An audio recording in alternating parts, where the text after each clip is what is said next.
qabuuraha ku yaala bariga magaalada London ayaa waxaa lagu aasay Allaha u naxariistay marxuum Xaaji Masale oo dhawaan ku geeriyooday magaalada London ee caasimadda waddanka Ingiriiska. Aaska marxuumka ayaa waxaa ka soo qayb galay qaybaha kala duwan ee bulshada kuwaasi oo dhammaan uga tacsiyay ummadda Soomaaliyeed geeridii ku timid Allaha u naxariistay Xaaji Masale. kaanu 20 sano oo dalku dhisnaa howlihii uu hayay ama xisbiga ahaato ama dawladda ahaato waa la wada yaqaan.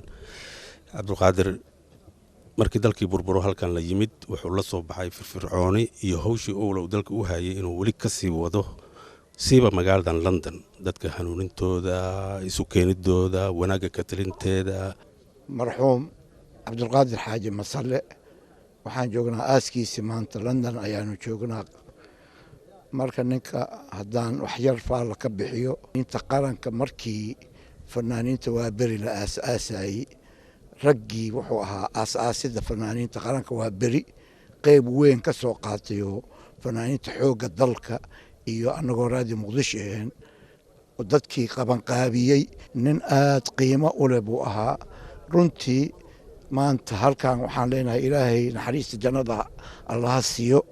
lillahi wa inna ilayhi raaji'uun. maanta halkan waxaan u joognaa aaskii Qaadir Xaaji Masale ilaahay ha u naxariisto. wuxuu ahaa nin aad u weyn oo aad u culus. runtii waxaan dhihi karnaa maanta waxaa ka baxay Soomaaliya nin muhiim ah aad iyo aad ayaan ugu tacsiirinaa anigoo ku hadlaya afka dawladda magaca xukuumadda iyo magaca golaha baarlamaankaba.